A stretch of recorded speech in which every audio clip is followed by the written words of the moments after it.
the Left Hemispheres podcast. It's Friday, April 19th, 2013. I'm Jack. With me, as always, is Steve. Hello, everyone. Scratch, scratch. And Nick. Hello. And Adam. Hello.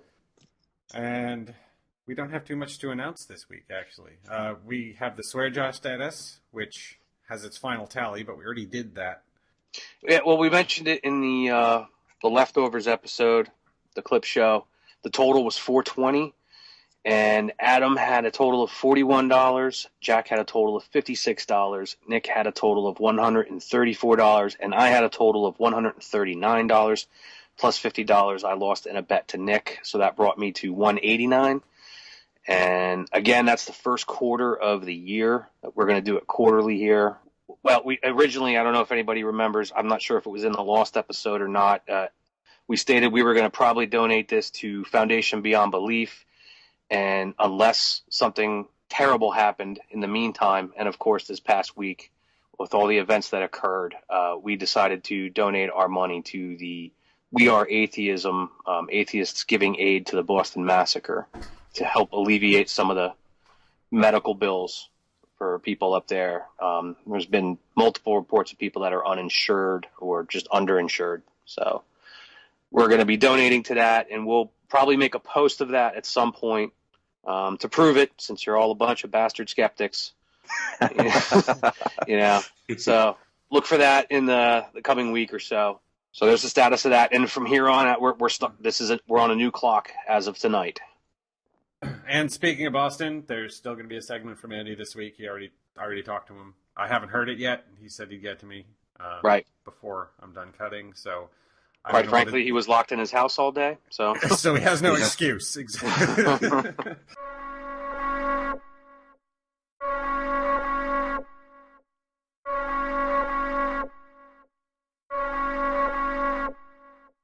Hey everyone, I live in a suburb outside of Boston. That's about a 35-minute drive when there's no traffic. I thought I'd tell you my story about the bombings in the days afterwards. I first heard about the Boston Marathon bombing on the way home from the comic book store with my 11-year-old son. We were listening to one of those pop radio stations that plague the airways when one of the 7 horrors of the modern world came on, Nicki Minaj.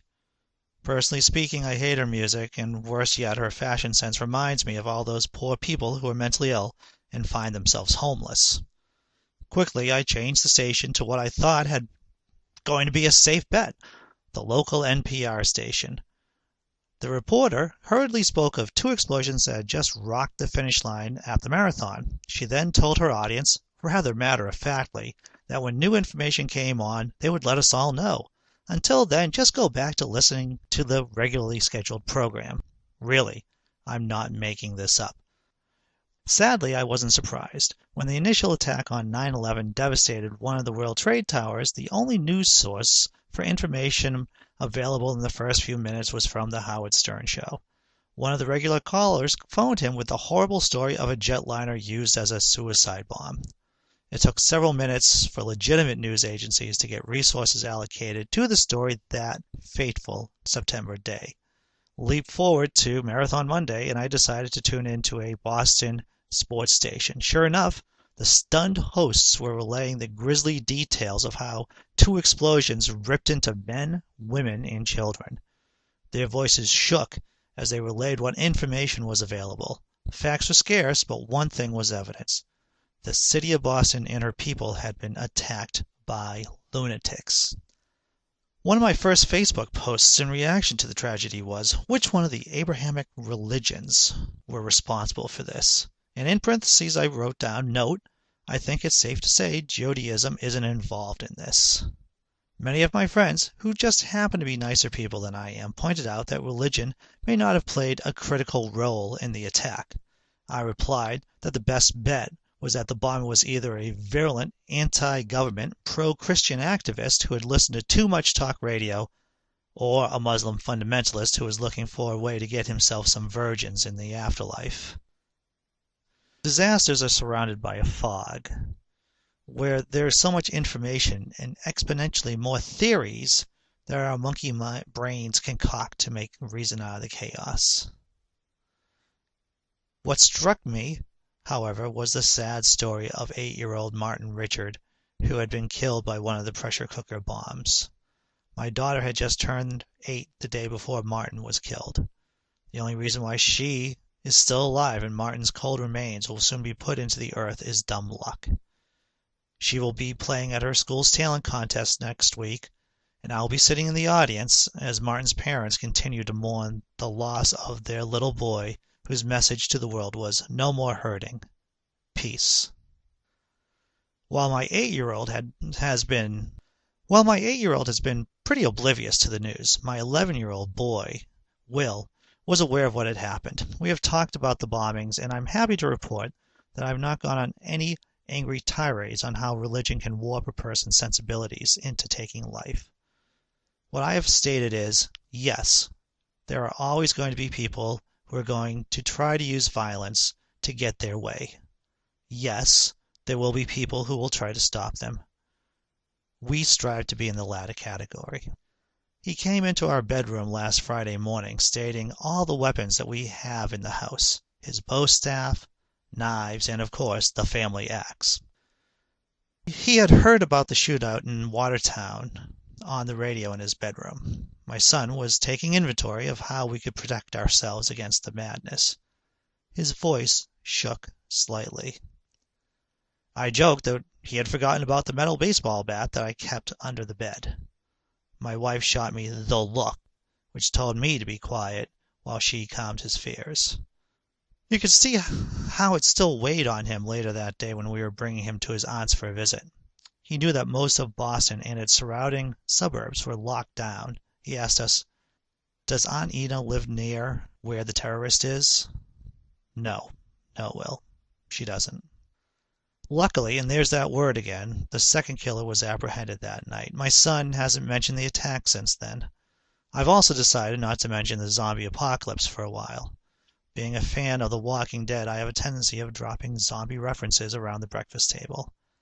Under the circumstances, the idea of meeting a violent end at the hands of a savage without a conscience seems a little too real. The third act of my story took place today when I went to the memorial service held by Harvard Humanists, Boston Atheists, and the Secular Coalition of Massachusetts. It was a bright and cool afternoon, and we were outside at a park on the Harvard campus. A few dozen of us formed a semicircle around the speakers from those organizations. And to tell you the truth, I have complex feelings about the Harvard Humanists. I was at their Eddie Izzard event a few months ago when the comedian received a Lifetime Achievement Award for his work for the godless community. What struck me was, not only was the ceremony held in a church, but that the Bible, i.e. hate literature, was still in the pews. Today's ceremony also gave me mixed feelings. There was a Methodist minister there, though I do want to give him credit. He did apologize for all the Christians who had treated atheists poorly over the last few days, as well as the head of the Islamic community on campus. Note, his girlfriend was adorned with the mark of second-class citizenship known as the hijab, a head covering. Lovely attire to an event hosted by the heirs of the Enlightenment. And I don't want to give you the impression that I dislike the entire event. The speakers from the godless organizations did a fine job, and those in the crowd got to say what they wanted to. One man in the crowd did state the obvious. He wished that there were a memorial ceremony strictly for the godless. I'll say a godless amen to that. This is Andrew Hall. This has been the Laughing in Purgatory section of the Left Hemispheres podcast. I'll see you guys next time.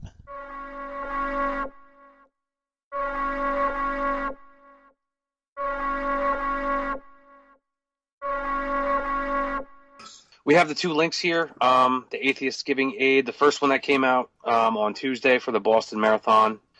And the second one was a couple days later, the West Texas fertilizer plant explosion that devastated half a town. That's a terrible situation out there.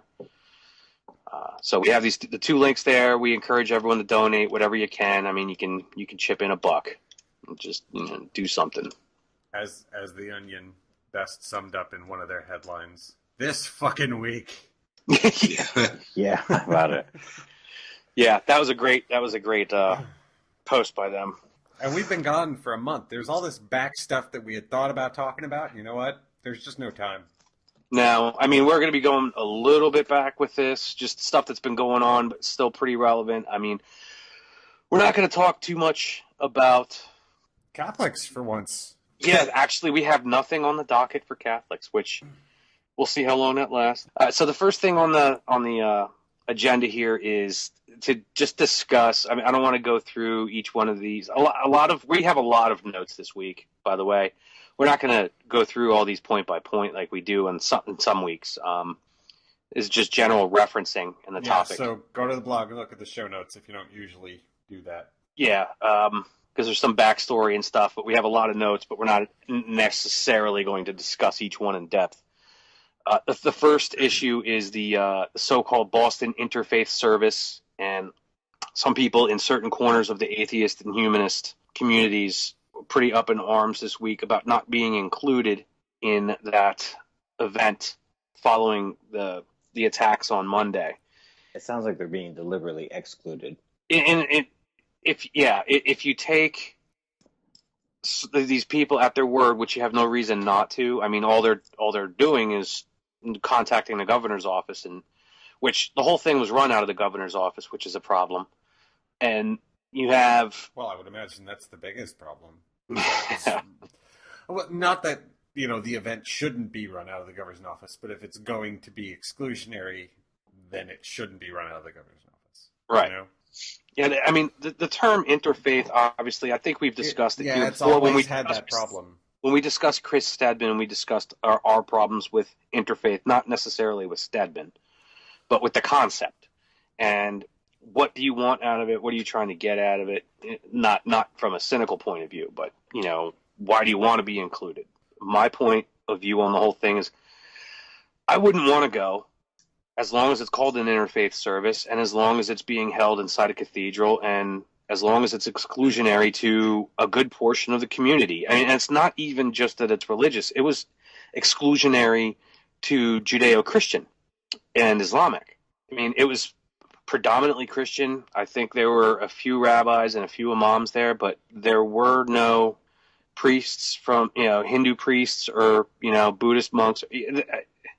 Not that I don't even know how to answer that, but it was very clearly just the Judeo-Christian, and of course throwing in the Islamic in there. And Abrahamic. Yeah, there. Yes. Yeah, thanks. It's the word I normally use is just lost on me there. But people like Greg Epstein from the what's his title? He's the Harvard Humanist chaplain. Right. And James Croft.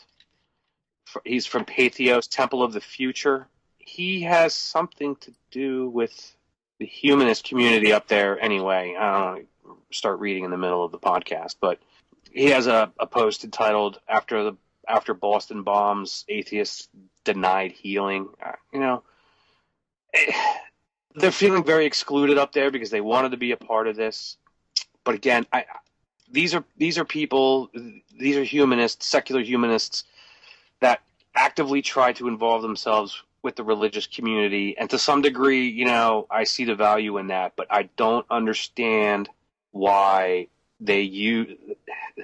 it's basically using religious language and having to cow to basically the religious paradigm of how you're supposed to behave in those situations. So I would want nothing to do with this. I don't feel like I need to attend something.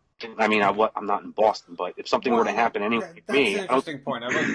I've always found that I have a weird approach to the whole mourning concept because it stems from that whole "this is the one life you get, make the best of it" thing, and so I've always found, the religious idea of mourning seems to be focused in. I've always found it focused in kind of the wrong direction, right? Mm-hmm. Like to me, it's people doing what they need to do to get over the death of somebody, and it should be focused on the people who care about the people who died. They're the ones who need something to get them through the next few days. I think I agree with this. Just the concept that it's focused on missing the person who died, and as opposed to comforting the people who are still alive who are touched by that. It's all about saying goodbye and giving this kind of But it's a lot of it is about saying goodbye, as if that person is still existing somewhere, as opposed to what can we do for the people who are alive and most deeply affected by this, and how can we comfort them? Well, one of the articles here, I can't remember which one, talks about. I'm sorry, Nick. I'll just interrupt you for a second. It's the Interfaith and Inclusion, Another View by Tom Flynn from the Center of Inquiry. Tom Flynn. Where he talks. I know where you're going to go with that, so go ahead. Sorry. He's talking about how when the religious show up to mourn, it's to say see you later. When we show up to mourn, it's actually to say goodbye forever. Yeah, right. So it's two totally different takes on. I mean, even if there was some kind of, I hate to use the word ecumenical. I mean, there's no good word for it because they've never wanted to include us in anything. So there really is no good word, for anything that includes us.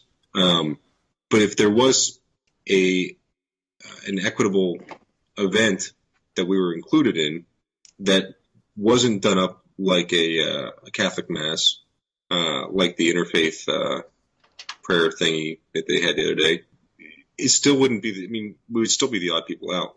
It would be very obvious because our message would be different. Yeah. It would have to be an interphilosophical. No, it's not. But it's I closer. think that's the biggest problem. Is there's this semantic problem with coming up with a right word for it, other than community. Yeah. Right. But I think one thing that's worth mentioning is I don't necessarily I can empathize with the outrage that the secular humanist atheist agnostic community is feeling with regard to this, but a lot of this is just a very simple trauma response. They're just upset because it's the same reason that everybody is upset, and to feel as if you're singled out, as if somehow your particular method of mourning or your belief system doesn't require to be included in this. After having this kind of event happen in your community is just horrible for anybody. That's what makes you feel like part of the outgroup. And I don't know, Adam, you have way more psychology training than I do, but to me, it's always seemed like one of the things about setting up events like this and setting up funerals and things like that is that for people who are affected by it, it works as kind of an occupational therapy, right? Like it gives them something to do rather than focus on how crappy they feel. Yeah, you have to make the seating arrangements, and you have to go and pick out a tie. You do all this stupid shit that's completely unrelated, and to look at the atheist group and say, no, you're not allowed to participate in this, right? You're not allowed to help set this up. You're not allowed to have anything to do with it. Is just kind of forcing the atheist community to sit and stew in their own juices. And I think another component of this is considering, obviously it's not, I wouldn't even say it's the atheist, agnostic, and secular humanist community of Boston. I would say it's a portion of them that care. Mm-hmm. And it's the portion that are actively always trying to work with the religious. So they feel it's like a double slight for them. They're actively at least, whether or not we agree with it, but, not that I have a real problem with it. I'm not like, okay, why? But they're trying to get along with the religious. You know what I mean? Like they do all kinds of other stuff with these people. Right. And then when it comes to this, no, you're not invited. Right. Yeah. And this is when it counts. This is when it really counts. That's lack of a better term, that's second class. Yeah. I don't believe it's like a conscious thing like, oh, screw those guys. I think it's just like, why would we invite them? It doesn't even occur. And when that the group requested to be a part of it, they got no return calls. Another possibility, and this just came to mind now, but if there is someone making a distinct decision not to invite this group, it might simply be that if there's any time that a non-believing, group is threatening, is when people are mourning death and injury. When you're thinking about how short and temporal our existence is, the last thing in the world that you want is a non-believer. You know what I mean? Like from their point of view, because they don't know anything. It's terrifying to them. How to think or really feel about anything. Exactly. So it's terrifying to have that kind of... I can understand that point at a funeral, But at a community, event to commiserate the attack itself, you're not really dealing with the individual deaths of people. You're dealing with our city has an injury. You know who handled it well, actually, is the Sandy Hook parents.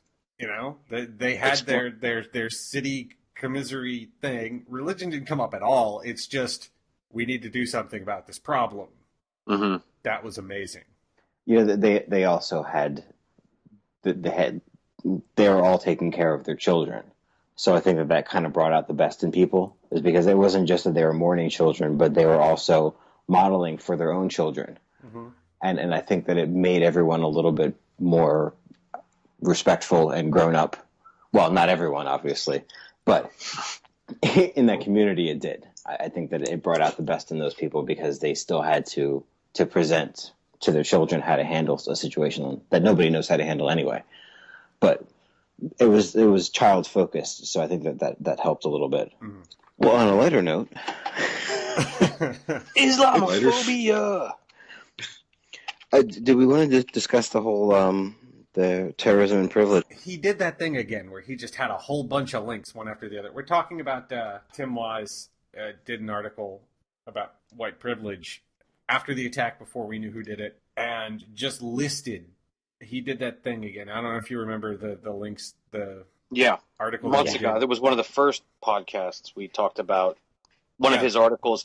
It was about the how the attacks against Obama really are racist, regardless of whether or not there's any legitimacy to criticize Obama on. The majority of them are not. And then he sat there and wrote a paragraph where every word was a hyperlink to some crazy, insane, conspiracy theory, and it all, stemming, like, painfully obvious to racism. Right, and he did kind of the same thing here, where he just listed name after name of domestic bombings, and they're all white people. Mm-hmm. Right. And well, you know what? And that list, if you go through that list, I mean, there's a couple of people that have mental issues, right? But the vast majority of them are committing their acts based on religious reasons, Christian religious reasons. I mean, probably close to half of them are attacks on women's health clinics, abortion bombers. Close to half of them are. And the other ones are, other than there's a couple of guys on there that were part of the Order, which was, they were Odinists, and white supremacists. But the vast majority of the people on that list, Christians, white Christians. Now, what I thought was really most interesting about this is and really the whole point of the article is when you hear that a white person, or just a member of the majority, commits one of these crimes. If you ever even hear these names, you don't make any assumptions about the role that their racial or ethnic identity played in the crime. Right. And this is, I'm not white. I actually don't think about being white very often. And just that perspective that's, as soon as a minority of any type is implicated in some type of a crime, that we automatically start to make assumptions about that minority group. That actually happened as soon as they announced who these guys were. They heard Chechnya, and they said, well, Chechnya is mostly Muslim. And it's just, yeah, but these guys are Muslim, these guys were Chechnyan, but they lived in Kazakhstan for a little while, and they moved to the U.S. like 10 years ago. Yeah. Right. Yeah, this morning I felt compelled to, I hesitated on Twitter. I saw so many people on the other end of the spectrum basically saying, see, they're from Chechnya, they're not Muslim. And I was like, you realize... Yeah, Chechnya. It's like 95%, if not higher, Muslim. It doesn't necessarily have anything to do with it, but at least know what the hell you're talking about. But you think about the pop culture implication of the suicide bomber, and we like to have an archetype. They're easier, And Right. this is not going to fit into a neat little category. Not like the suicide bomber is a neat Not that we category. don't. That's what I'm saying. Like No, I it's- personally have not talked about this or speculated on it because until we know you have more, I would no not say idea. any of this. There's there've been all kinds of. I mean, on NPR they're saying that one of the two His brother, brothers, the brother that is now went Family back Land. to Chechnya for 6 months, like just within the past year or so. Yeah. Again, I think that the most important point is that there just simply is not enough information to make any kind of informed. Right? No, there isn't.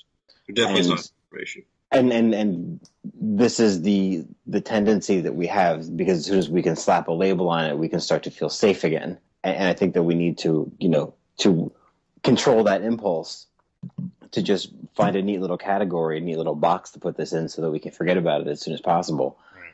This is the reality, is that these types of things do not have always direct causes, and they do not have neat little boxes, and you can't always do a little root cause analysis and just pick this thing, this concept, or this, or a religion or a political ideology and say that.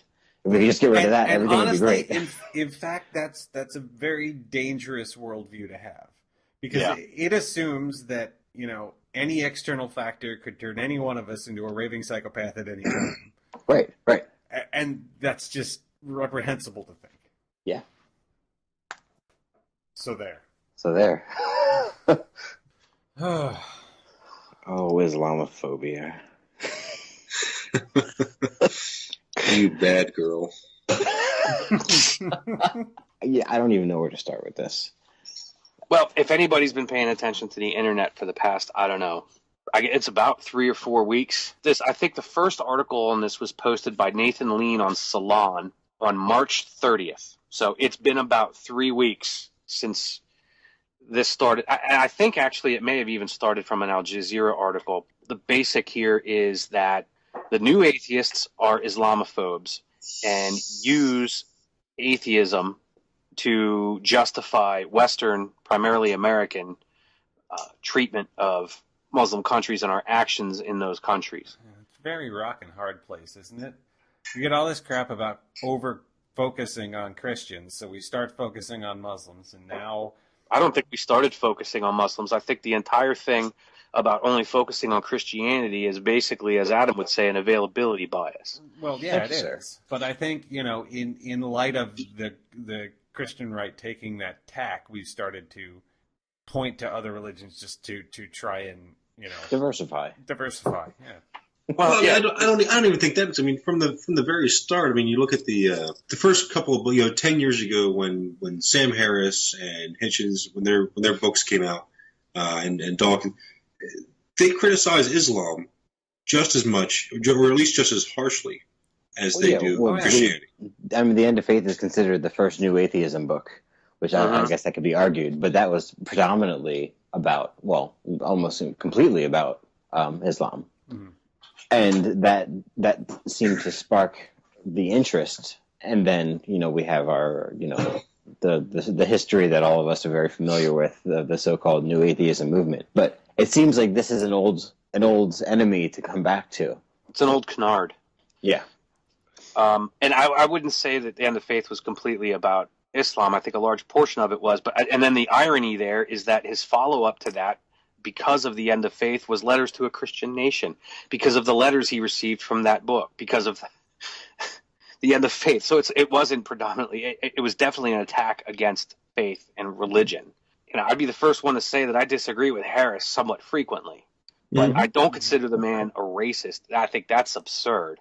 I think he has some bad ideas. I wrote a post about how really bad I thought his profiling idea was, because I think he's done and said some things that I vehemently disagree with, but not because I think he is a racist or an Islamophobe. I think that sometimes personally, it's getting like kind of lost in the weeds of it, Some of the conclusions that he draws and some of the directions that he goes are places that in 30 years it might be interesting and kind of quaint when they look back on where he was with this. But it's a start.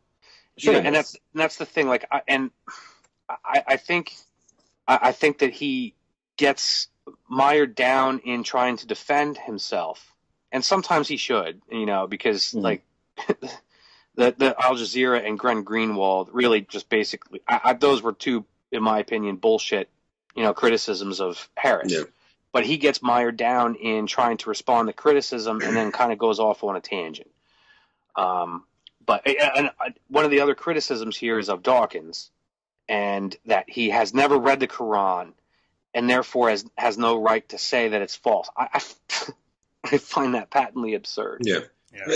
Yeah, that is one of the most egregiously stupid criticisms of Dawkins I have really ever heard, or of as if you need to study a theology in order to dismiss it. Right. I find that in order to critique it, or even in order to critique it.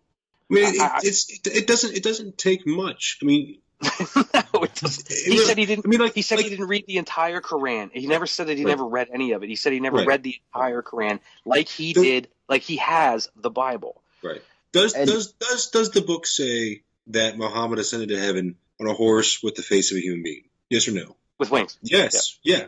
Yes. Well, guess what? Exactly. That's it. I think we can, draw a line there and say it. And let's keep it real. Like it's not like Dawkins never read any theological arguments for or against Islam. He might not have read that particular ancient book of poems, but that doesn't mean that he hasn't read endless conversations and discussions about. And really, I guarantee most Muslims haven't read the Quran. No. Yeah. And really, once you've discounted Christianity and Judaism, Muslims are just, it's an offshoot of the same tree. It's all coming from the same Old Testament book. So they all hate each other. There's just these three brothers that can't, It's like Adidas and Pumas. Well, I used to kind of think, it's all this when I was more of the liberal apatheist, and why can't everybody just get along? It's all the same God. That's not really true. All the three different the three gods, Yahweh, God or Lord, and Allah, all have very different attitudes and very different powers, if you will. Their magical toolkits are different. So these things, it's like a different language. They've all come from the same place. I mean, they're all evolved out of the same culture. Like the different Green Lanterns. That was brilliant. I didn't even catch that. Nice. But I mean, exactly though. I mean, they've all. If there's any evidence of how religion is basically just a product of culture, it's those three. Right.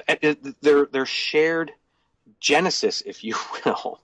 And then how they have branched off into completely different, modes of operating, and what they think of what gets you into heaven, or if there is a heaven. It's almost like they evolved.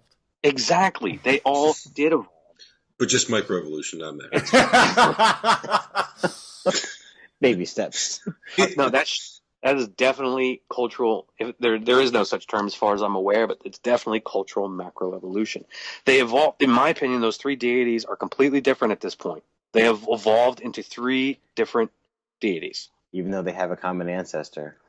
Yeah. But back to the Islamophobia thing. To me, this entire thing, and Jerry Coyne, who I don't actually particularly care for a lot of the times, but I was trying to find a word of what I thought was going on here, and basically he used the word trend creation as to what is kind of going on here. It's like just kind of hammering the media to basically turn, because you're not going to turn the conservatives against the atheists any more than they already are, and then on the one thing that they might agree on.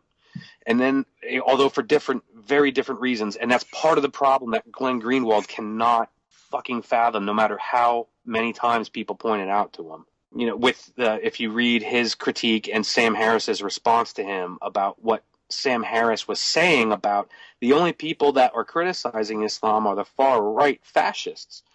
And he is not defending them. He is just stating, why aren't liberals stepping up to the plate saying, this is wrong, what is going on? He's saying, holy fucking shit, the fascists are right. Well, he's not saying the Is it fascists not are right. upsetting? He's saying that they're the only ones that are responding to this threat. Right, with a little, They're with a not little more of responding. their own They're not responding properly because they are the actual Islamophobes. Right. You know, if you want to say, they're the ones that don't like irrational brown people. Right. And And he's that's saying, that they're the only ones that are responding to this, and that's a damn shame because we have the intellectual property to make the argument against Islam. And we're not. and they're not making logical arguments. Yeah. the stereotypical liberal concerns completely mesh with the critique of Islam. Mm-hmm. Yeah. You know, the plight of women and children, free speech, it's just a freedom to do anything. In heavily Islamic countries or even moderately Islamic countries is pretty limited. And the fact that that overlap occurs is completely canceled out by liberal relativism and political correctness. And that's what he is getting at. Yeah. And how do you really hurt a liberal? You call him a racist. It's the worst thing you can. It's the worst thing you can do. They'll piss their pants. And unthinkingly. Yeah. Instead of going, wait a minute, now why is that person calling me that? And do I have a response? It's just, no, I'm not. And then, therefore, I'm going to not think anymore. I will just shut down and not critique you because I don't, for fuck's sake, I do not want to be labeled a racist. Please don't call me a racist. I had to remind somebody today that Muslim is not a race. Yeah. Well, race isn't a race, but... Yeah, well, the entire construct of race is bullshit, but that's a whole other ball of wax. Well, that's, right. But, you know. But you know, the fear of Islam, not the irrational fear, the rational fear, which doesn't have a name. It is somewhat warranted. The fear of a radical, fundamentalist, illogical person with modern weapons. Like that's right, but that extends across. That's not limited to Muslims. I have that problem with Christians too. Yeah, I use the term Christo-fascist all the time. Yeah, you know, I mean, all the stuff I've written about dominionism. I mean, those people frighten me much more than any Muslim does because they're right here in our backyard. You know, and there's certain quarters of the atheist sphere that were more than happy to just throw Harris under the bus. The extremely liberal wing, the social justice warriors, if you will. I don't know if that's a taboo term at this point. Not sure. Unthinking, just criticizing Harris, you know, from people who you would think have a bigger problem with Islam than he does. Yeah. Given the misogyny that is inherent in those cultures. Right. I mean, it's not even up for debate on how women get treated there. So, of all the things to defend, I mean, what is Harris saying that is irrationally based fear of Islam? It's not like he's saying every single Muslim has got a bomb strapped to their back and they're coming to get us. He's not attending Tea Party rallies. The people, the ideas that Harris expresses that people have a problem with tend to be more policy based than anything else. Yeah. Right. I mean, you know, his views on gun control and his views on airport security. And that kind of thing. You know, those are the things that people have issue with. But people had issue with Hitchens supporting the Iraq War, too. And it didn't, you know. And that's one of the things that was a criticism. Right. I disagree with these people on these issues. I don't lionize any of them. Right. I have disagreements with every single one of them. Right. They're all flawed, just like me. And because they're people. Because they're people. And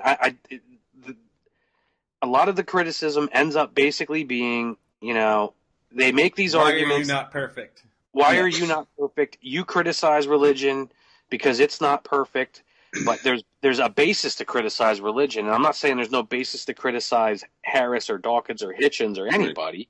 I'm just like this one. There's this concept. There's this idea out there that you have to be the Platonic ideal, right? You know, Plato had this idea that, you know, in order to be considered professional, you had to be perfect at what you did. Mm-hmm. And I mean, Plato, he's been proven wrong over and over again, although not as much as William Lane Craig. But to hold that idea that if you have a flaw, therefore everything that you say is flawed is ridiculous. Yeah, it's Well, almost as if they're saying you must be perfect to be relevant. Yeah. You have to be beyond reproach in order to make a criticism of someone else. And it's especially when he's not even criticizing people per se. He's criticizing very specifically with the end of faith. He's criticizing an archaic idea taken to its natural conclusion. Like that is like the premise of the end of faith, is if you take Islam to its natural conclusion in the modern age with the modern weapons, you have. And he said before, like, you know, I'm not criticizing, or I'm not, you know, fear mongering. I'm worried. Like, he's worried. Like, we should be worried. And it's not like it's getting better. It's not like his concerns were outdated back in, like, you know, 2002 or 4 when the book came out. Mm-hmm. I'm not sure how many predictions he made, but even like his whole thing on torture, and that basically that there are times, there are individual situations where the moral choice would have to be torture. Philosophically, like, this is just it's a hypothetical. And I mean, his example was an extreme case. It was like, you know, there's a nuclear bomb in New York City. You know, it was you know, something to that extent where you're talking about, you know, one person and trying to get the information out of them. Yeah, it was a very, as opposed to losing 11 million people. Yes, absolutely. Right. But that was the entire point. He's saying that if you're going to say that it should be legal all the time or it should be illegal all the time, then you have to consider these types of scenarios before you make a blanket statement like that. Mm-hmm. He was basically taking a logical argument, like the skeleton of a basic logical argument, and imposing torture onto it, and how basically the people are making these decisions typically through political or emotional reasons and not looking at it systematically and logically, and saying if you put this scenario on it, then you can't just give it a blanket yes or no. Yeah, and it was his argument was very, look, let's just never say never.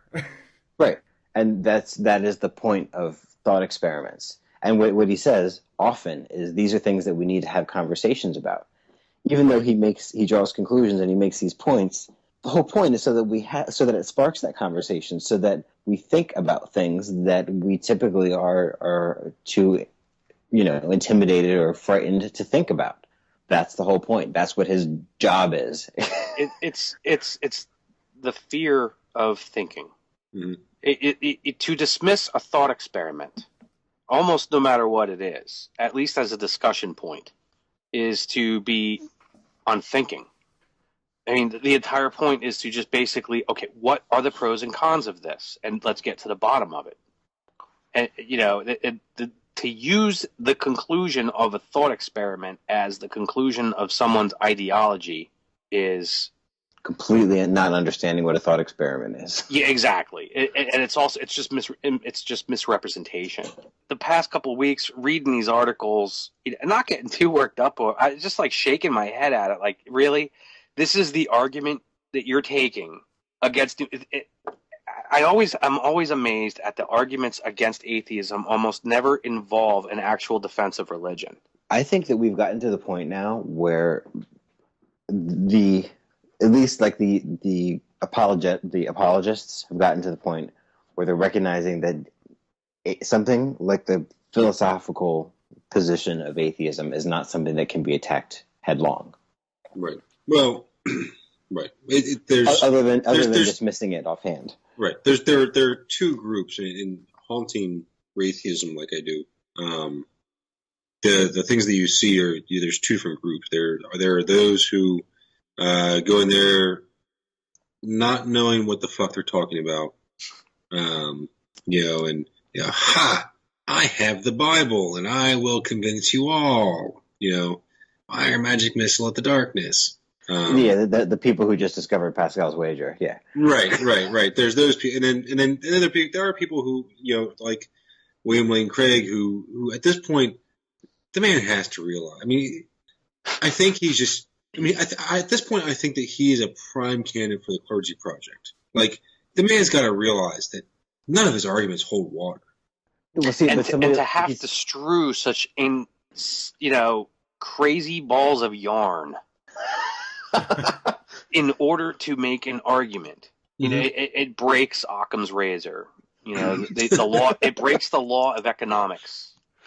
Each Occam's one of his razor arguments was broken by Ken Hovind's tax bill. Oh. Well, yeah, but I mean, we've always kind of seen this coming, where that once you have the argument against the rationality of believing in God down, the next thing that they're going to turn to is, well, church is a social thing that provides comfort to people, and it's always right, which is what the atheist church thing in the UK is about. Yeah, and that's always been the fallback argument, Yeah, church will live longer. It makes me happy. That kind of crap. Or what about all those other people that don't have anything else to live for? Are you going to take away their right to live?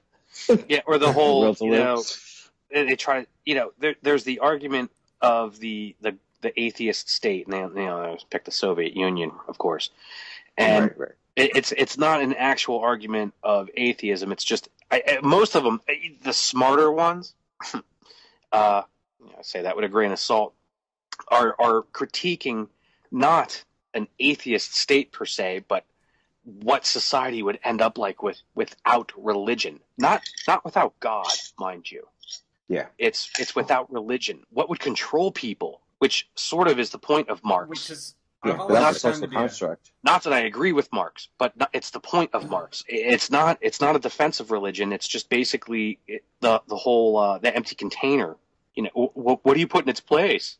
As if something needs to be put in its place. I've always found that to be one of those terrifying arguments.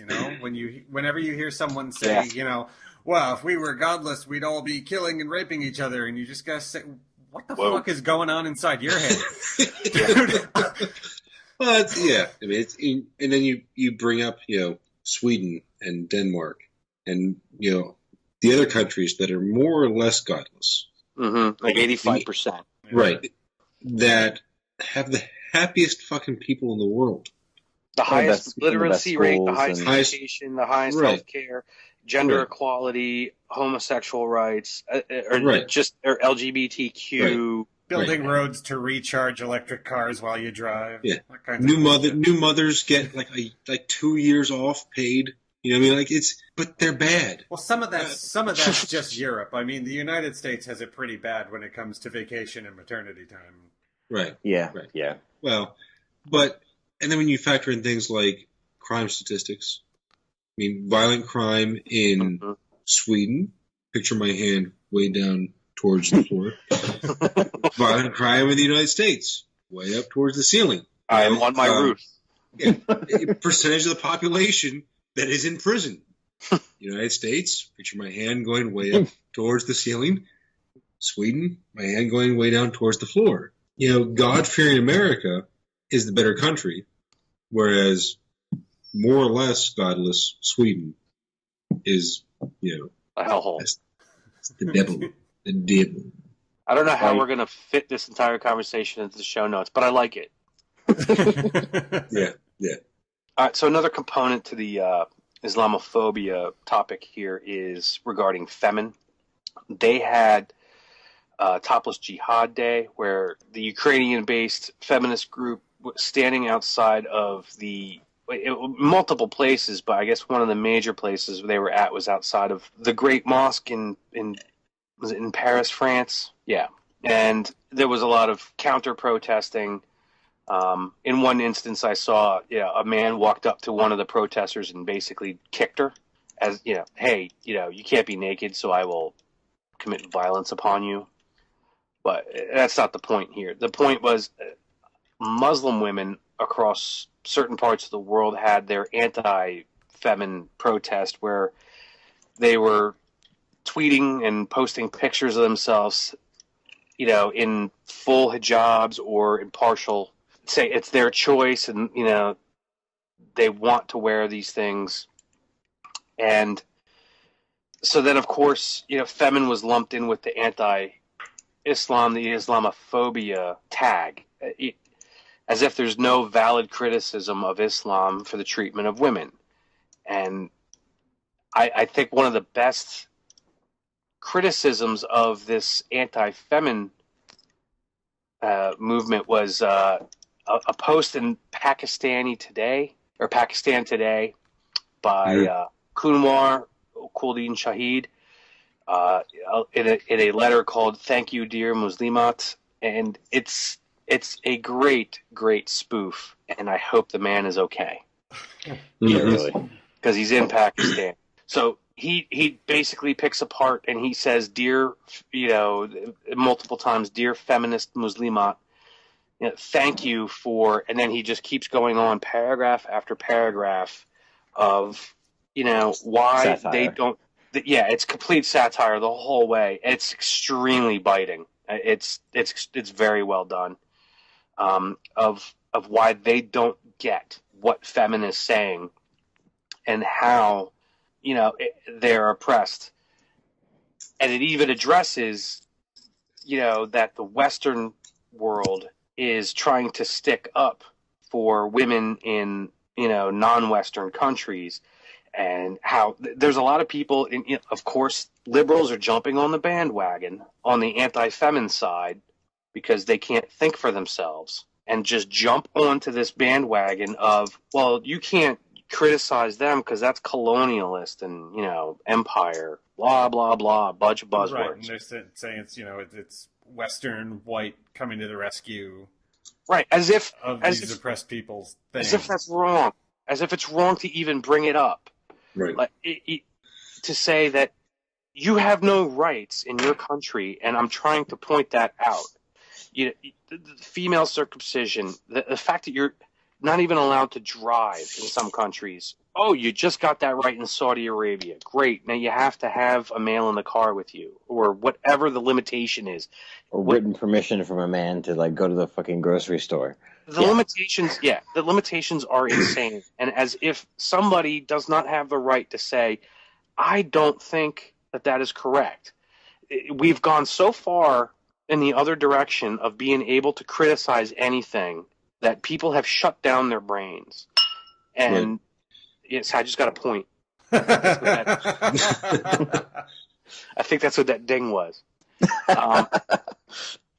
They've shut down their brains where you don't have to think about anything too hard. You just say, well, that's not our culture. We can't criticize that.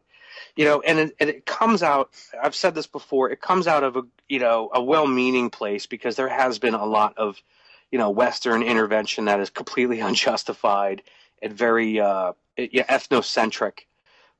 But, in these other instances, we've grown and been able to, get past that in some ways. I would hope, to where we can stand up for humans, because I'm not criticizing, right. Or we, the femin and us as atheists, we're not criticizing these people's right to think for themselves. We're criticizing the people who are refusing to allow you to think for yourselves, because the reason that there is this opposition to this level of free thought, essentially, is because of a society that has placed so many cultural pressures on them that the concept of literally having these types of thoughts or expressing things in this way, or even recognizing and appreciating someone else expressing these thoughts, it feels dirty. Wrong. Like it feels wrong. Right. It's frightening. And that is a direct response to cultural oppression. Right. Whether you want to admit it or see it or not. It's an in-house Stockholm syndrome. Uh-huh. Absolutely. And that's I was trying to impress this upon a friend of mine who, she's a good person. She spent a lot of time in the Middle East, and she's a UU. She's an agnostic. She says she's an agnostic.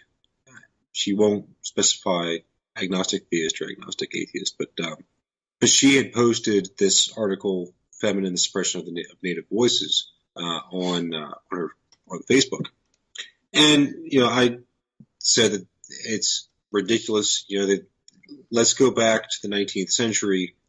Should white abolitionists not have made a voice? Were they taking something away from African American slaves, by promoting abolition?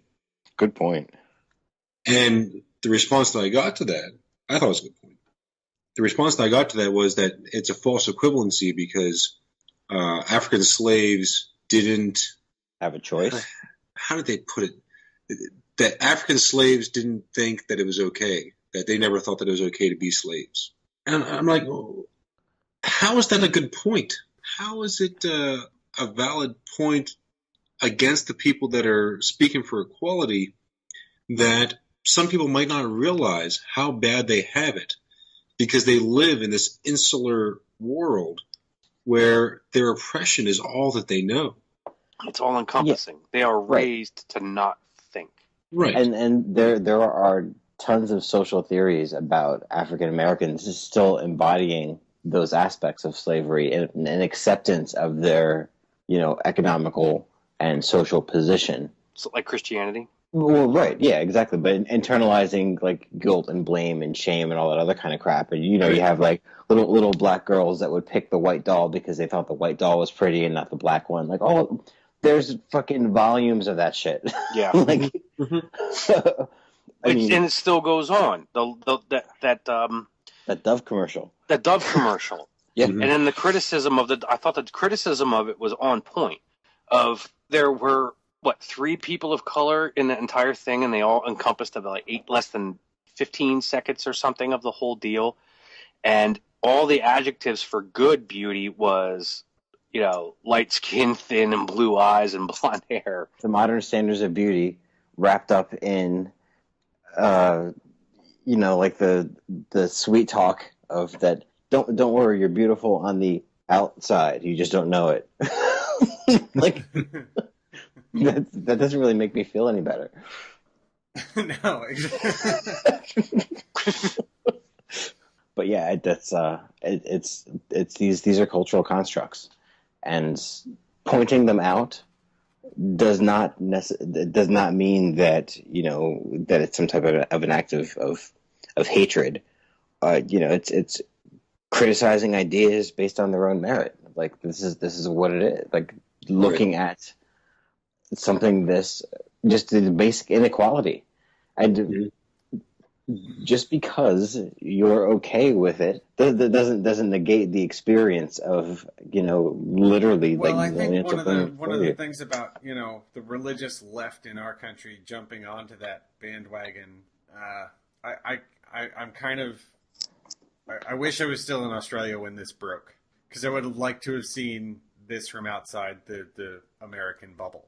Mm-hmm. It just seems to me that something like this would have been a lot less reactionary in Europe, where you can see boobs on TV all the time anyway, and it's not a big deal. They're not as ashamed of the human body over there. It just doesn't. Right. So I think a woman going topless at a protest is probably a lot smaller deal there than it is here. Yes. Well, and their whole point behind the whole thing is, Femin started out in Ukraine because despite cold there, isn't it? Yeah. Yet another failure of the Soviet Union was their failure to actually promote equality.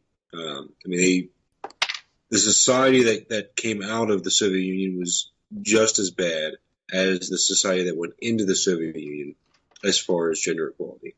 And you see it. That's why Femin was protesting, because of the treatment of women in the Ukraine and the former Eastern Bloc in general.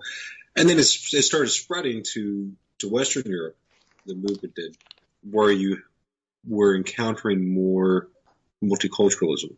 You had a lot more immigrants from the Middle East, in France and in Italy and other places. And so that feminine movement started coming up against something that was, and interacting with something else that was different than it had encountered. A more traditional, general patriarchy in Eastern Europe started coming against Middle Eastern patriarchy, which goes to a whole new level. That's one of the things that I think that the people that are writing these articles don't seem to understand. The people that are criticizing Femin, it's not like Femin popped up to say, hey, Muslim women are being oppressed. Femin already existed, and because of the fact that that movement was starting to spread and touch Muslim more culture bases, is becoming more prevalent in the European. Right. So they saw these problems and started reacting to that as well.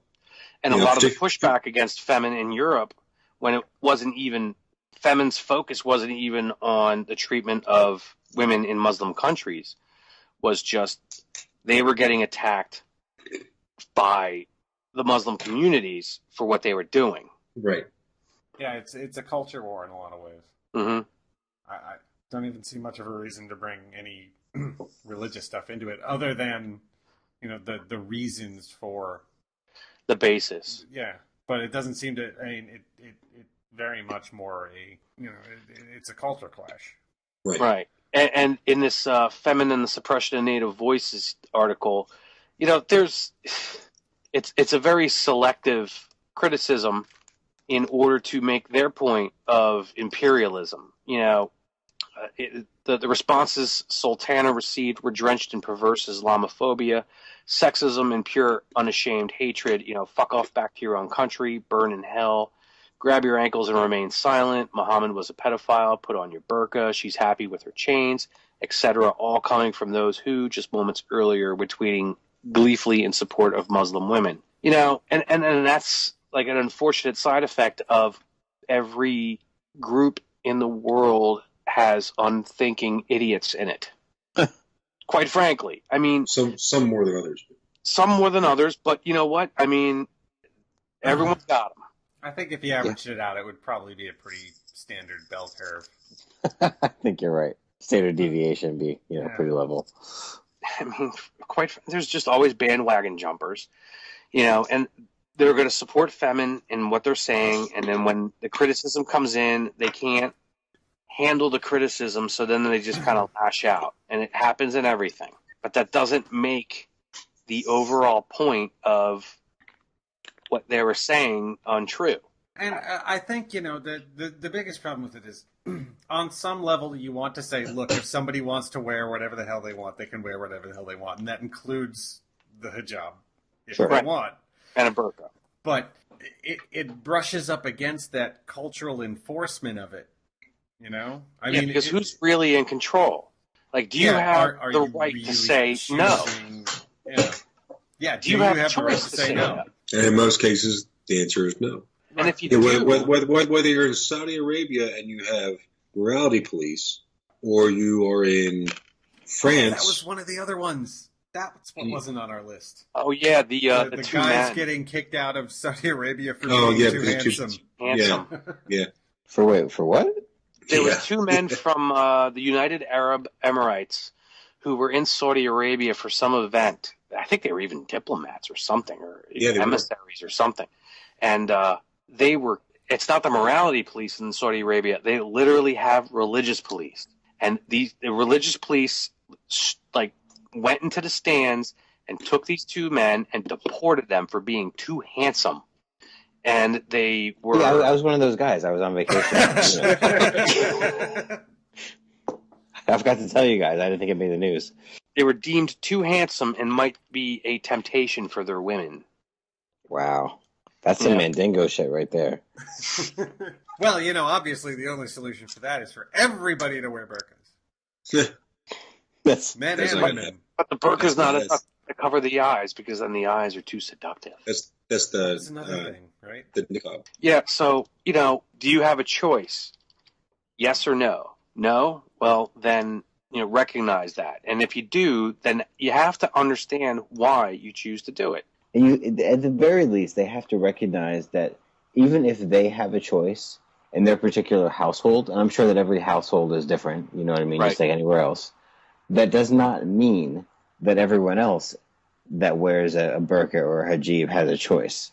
Like, they have to recognize that there are some people that are literally forced into that. Yep. And that these are the people that Fema is speaking about.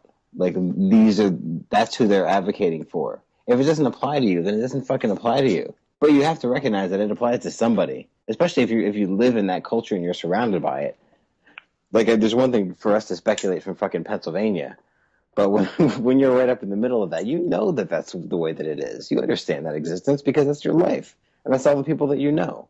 Especially violence and or legal prosecution for violators. Yeah, legal prosecution is the one really big deal. I mean, Well, aside from the violence, but yeah, it's really a hard issue for poor dudes from America to talk about. it really is, and I recognize that.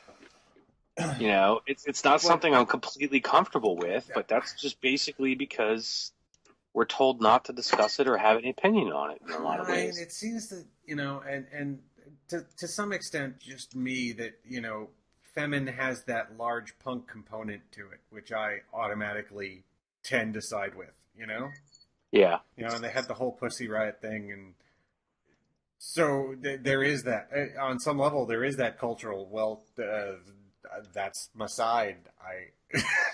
That's your in group. Yeah, that's my in group. So, but it's not my in group because we're all white and Western. They're my in group because that's the punk group, and that's where I fall. Yeah. And also because you can walk past women without being overcome with the urge to rape them. And I think this is the part of it that I find personally insulting as a man who has control over himself. Yeah. And it's not even a matter of having control over myself because the thought doesn't even cross my mind. It's not like an impulse that I have to restrain. It's like I don't even think, I'd like to do that, but that would be bad manners. No, I just don't even fucking think about it. So how is it possible that you can base a large portion of society there's places in the world where you can't walk outside of your house without being fully covered, without being beaten in the street, which is weird. How does it get violent so quickly? I think because it is so outrageous. It is such an insult. And I think part of the culture is literally when you feel that, because this is religious in nature, even if whether the religion is an aspect of the culture or the culture an aspect of religion, it really doesn't matter. You still think that God is offended by this. And it's seems to be an aspect of this particular faith that you can just take those matters into your own hands and be the agent of your deity and say, if he was here, he'd beat that ass. But since he's not, I'll do it for her. You know what I mean? And that's one of those things that I've never understood about it, and this falls to Christianity too, is that whole, well, God's going to punish you, right after we're going to punish you too. Yeah.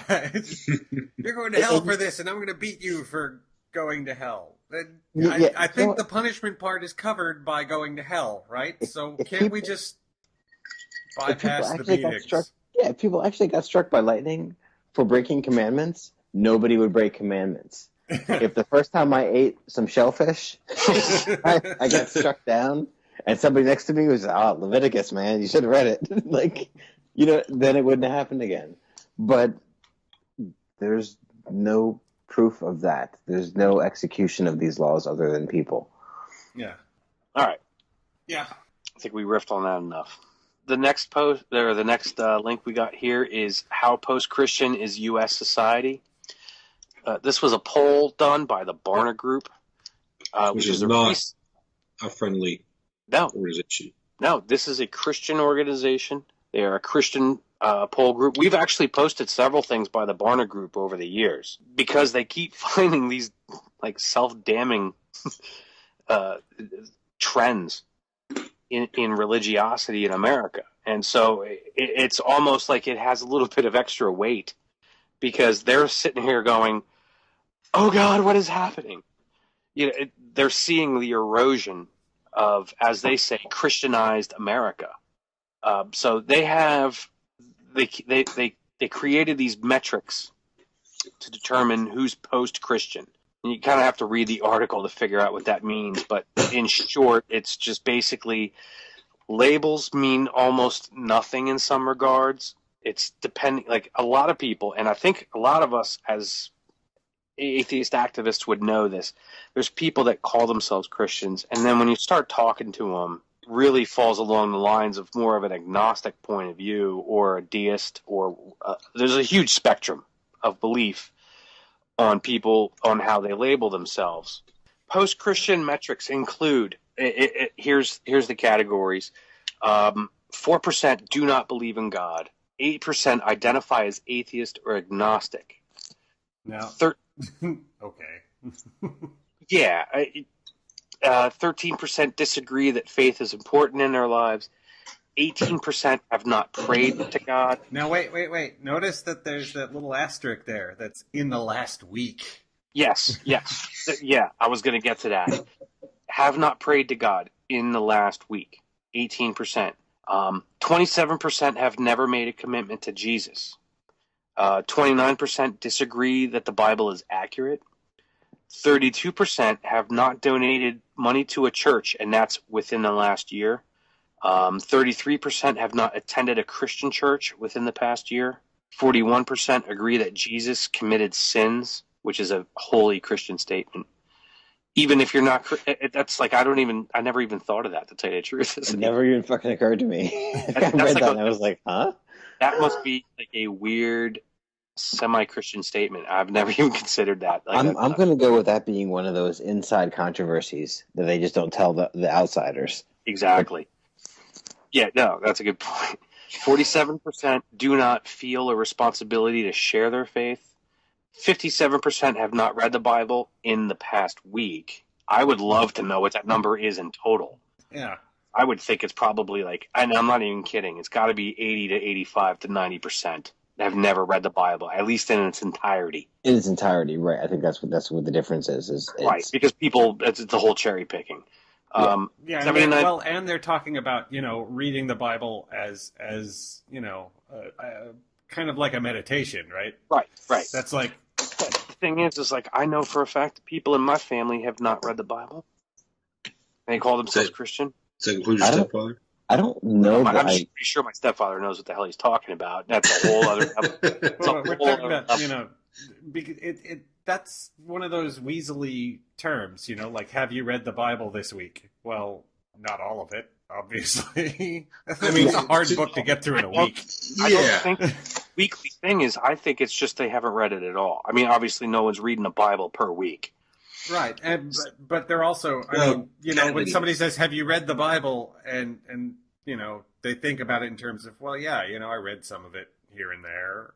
I read Psalm 137. They're confusing read as a verb to mean, read the entire document, to read as the verb of the act of reading, Well, no, I think, it's not reasonable to think that somebody read the entire Bible in the past week. No, but I'm just saying generally when they talk about have you read the Bible, they confuse those two usages of it. True. Of the word read, Well, yeah, I would love to know what the total, Part of the distinction is Jack is talking like the way that we are. Have you read it objectively? And have you been able to see that it's bullshit? As opposed to the people who read bits and pieces that are suggested by their religious leaders. Here's your homework to read this passage and think on it and try to. Here's your whitewashed your Bible curriculum. Yeah. Right. Exactly. My Bible study group. Where we cherry things to read and don't even understand the rest of it. Here's the outline for Happy Jesus. It's not the same as when your math teacher only assigns the odd problems. It's not. You know what? I think what we should do, I think we should infiltrate our local congregations and just join Bible reading groups and just start picking shit apart. And be like, I read this thing. And maybe we shouldn't do it. Maybe we should suggest it gently to our readers and listeners. Hey, go risk your own asses, guys. What are you talking about? I'm just talking here. Not too long ago, I while we were on our hiatus, really on Jack's hiatus, but I ran into a guy that I knew who was very religious. He's a good guy and all, but he sincerely believes that he has seen healings and all that, that kind of thing. And I am actually interested to go to one of these services and, be there. And when the healings don't happen, be like, well, what happened this week? Like, well, I didn't, and I'm sure the next, I'll go the next week. And, what happened this week? There were no, that kid's got a broken leg. Why is he not walking again? Well, the spirit just wasn't strong. I'm sure there will be excuses made. But real quick, I'll just follow out these metrics. 79% have not attended a church in the last week. 81% have not attended Sunday school in the past week. 81% have not attended a religious small group in the past week. And 89% did not participate in a house church in the past year. And I'm not really sure what a house church is. Like a house party, but with church.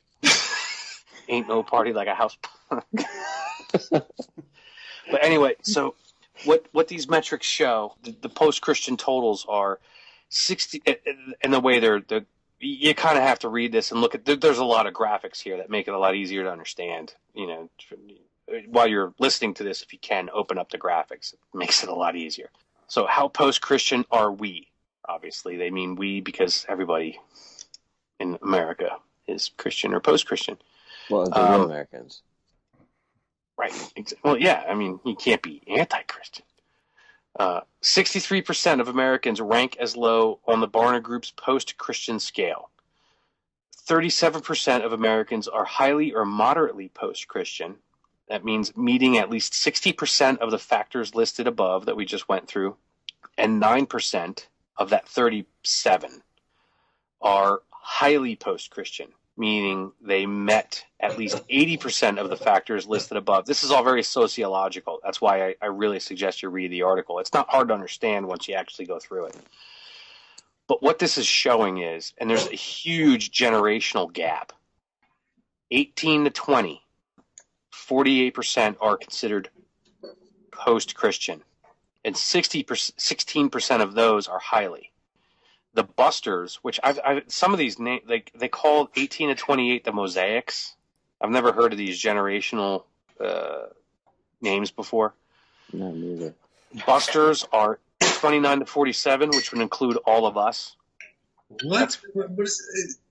Yeah, I know. I've never heard of this. There was Gen X, there was the Boomers, and there was Gen X, and there was the Millennials.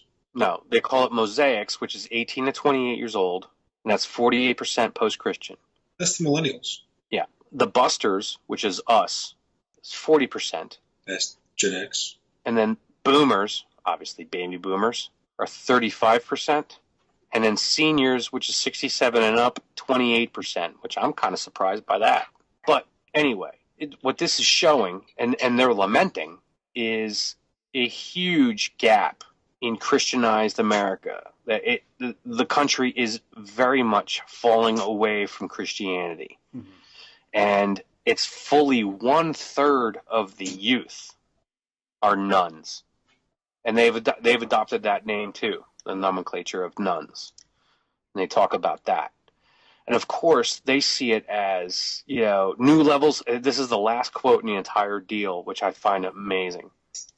New levels of courage and clarity will need to be required to connect beyond the Christianized majority. Courage and clarity. But I just find this whole thing amazing that it came out of the Barna Group. Because, a lot of people dismiss when someone like David Silverman says, granted, David Silverman overestimates the number of atheists in this, in this type of data. Mm-hmm. They always say, there's 1/5 of the population is atheist. No. 1/5 of the population is not associated with a religion. But many of these people, they might call them, this is where the interplay of self-labeling versus, what you actually believe is very important. And they do mention in here, and I did notice some things this past week going back to the Boston, interfaith service, where it's like, some atheists pray. Okay. I'm not really sure how that works, if at all, actually. I'm not going to speculate. Who said that? Well, there were some comments within all those articles where I'm an atheist and I pray. In those earlier Boston interfaith service things. Yeah, to what? I don't know. No, I don't know. I think what they mean is more of a meditation meditate? thing, but I'm not Yeah. That would be a much better word.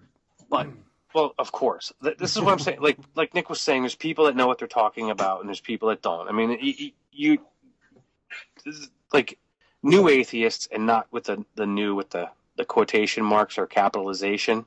People that are new to atheism still use a lot of religious language. Yeah. So Yeah. and they You still can have see some it. of the ritual. But what they're talking about is they do mention it in here that some atheists, people that self-label as atheists, claim to pray, which I'm not going to dismiss because I've seen it in other areas. But what they're saying here is people that call themselves Christian aren't always necessarily Christian either. So you can I think what that means is not necessarily that the atheist number grows, but that the nuns, if you really got down to it, it's not like it would sort of be an external labeling, like not a self-labeling. I think the nuns are probably more than 1/5 because these people call themselves Christian, but they're nominally so. Right. They don't do anything. You're looking at these metrics from the Barna Group, and this is a sample of 42,855 interviews. I think a lot of these people, and I mean, I think all of us can at least figure at least one or two people that we've come across. I know I could put names to, this, that they're like, no, I'm a Christian. And then you ask them about what they believe, and they don't believe in resurrection, sin, faith, and they're not even sure if they believe in God. And you try to define how that's Christian to me. I don't know. Right. If you don't believe in the resurrection, I'm not really sure how you consider yourself a Christian. But I know plenty of people that do. They call themselves Christian, but then they don't believe in really any of the theology behind it. It's like a cultural deal. Yeah. Right? Which we've talked about before, but I find this entire data set amazing because it came out of the Barna Group. And they're lamenting this, of course, and we're like, yeah. But I think this expands that nun category beyond what most people understand. Does that make sense? No, it does, because the previous surveys, when they're talking about the nuns, they're talking about those people who explicitly said that they're non-religious. Atheist, agnostic, or I don't belong to anything. Right. The not religious but spiritual, or whatever. But that did not include the people who are cultural Christians, yes, or cultural Jews, or cultural Muslims, or Hindu, whatever religious tradition. Right. Who self-label as the religion but Right. don't really buy it. Right. I really think that the nun category is probably immensely bigger than everybody gives it credit for. And the minority, this is why the loud minority in America drives everything, and that's the fundamentalists. Because this is what they've been trying to do since the 70s. They've been trying to make America much more Christian than it's ever been. And we have data now showing that a lot of people that consider themselves Christian do not fall in any way, shape, or form into that category. And that's what this post-Christian category becomes. Even though they're lamenting it, it's interesting that they use the nomenclature of post-Christian. Yes. As if to suggest that they know what's coming. Just to put that out there. Right. Well, it's like postmodernist. I mean, I don't think it's entirely inaccurate what they're saying, because these people self-label as Christian. Mm-hmm. And they don't agree with a lot of the tenets of Christianity. And yet they still consider themselves to be Christian. So I think post-Christian is pretty accurate. No, I think post-Christian is accurate. But what I'm saying is that the Barna Group used the term post-Christian. Right. Is interesting in that they didn't phrase it as, is America, losing faith or anything like that. They used the phrase post-Christian, which I take as a positive sign. Mm-hmm. I guess I geeked out on this a lot because it's like sociological data. Mm-hmm. But I just find this immensely interesting because this sort of confirms a lot of what I've encountered in my, coming out in my activism. A very good way to break it down, actually give you, a range of, not everybody that you meet who says they're Christian is some, rabid Bible thumping freak. Right. However, I find it interesting because I know people that would fall into these categories where even they're highly post-Christian, when you start challenging their Christianity, they almost regress and they get very defensive. But they can't articulate any of it because they don't believe in it. And that's where the whole, well, I just have faith thing comes into play. And that whole excuse comes across the spectrum. I mean, a lot of Christians say that. I guess I'm the only one that has anything to say about this. I missed that. What'd you do? Oh, for fuck's sake. We're moving on. Jack's got his Egypt thing. Yeah, there was they've started an anti-sectarian campaign in Egypt to get their religion expunged from their ID cards, which I didn't even know was a thing. Apparently, in Egypt, on your government-issued ID, your religion is listed, as if that matters. And so they started a campaign to get that taken off. I just found it fascinating that was something that was actually, attributed on your ID. That'd be freaky. Yeah. And so they started a campaign where they're, putting little stickers over them and blacking them out on their own and basically daring the government to do something about it. That's called the None of Your Business campaign. Which is heartening. Yeah. Because of, Marseille and the way that the Egypt Spring, at least, didn't really materialize into a nice secular state. There's a huge backlash right now against the Muslim Brotherhood and their control of the government. Yeah, because of the way they handle the post-election. Right. I mean, there's even a fairly substantial black bloc in Egypt now, which means you might want to explain black bloc to people. You can have your opinions one way. That black bloc is a term that is generally refers to anarchists. They dress all in black. They'll wear like a black bandana around the lower part of their face, to hide their identity. But they'll be at protests, and they will be generally a little more confrontational, especially with police. Although the majority of the black bloc protests start out as peaceful, as them being there and protesting. But it's significant because it is the black bloc because they're anarchists. They are secular. Yeah.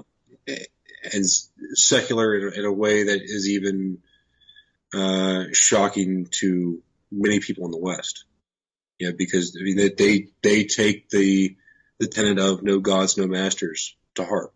So I think that's very significant that there is a significant black bloc out there, and of course they're being singled out and